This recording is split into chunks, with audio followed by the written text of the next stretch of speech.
With me are Keith and Rosalie Saunders from the town of Selkirk. They have 3 children and have been practicing Christians for most of their lives. More than most people, they have every reason to feel the nearness of God. Now, the story starts with you, Keith, doesn't it? So, what happened? Early in 1983, I had a fairly successful career in the electronics industry as a capital planning engineer. I was touring the UK delivering the Faraday lecture.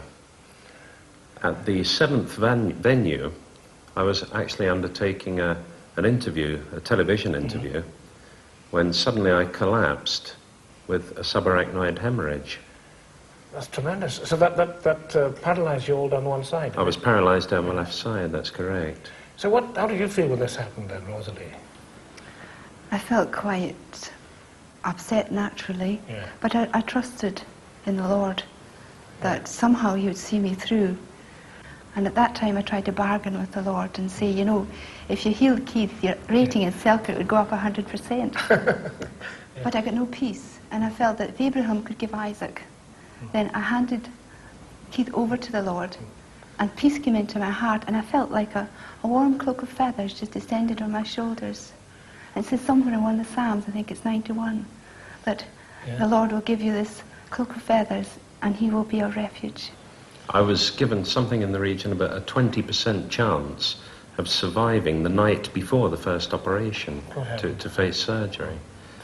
The basis of my prayer that night was, Lord, if you consider me worthy, I'm ready to come, but please look after Rosalie and the children. The Lord spoke to me that night.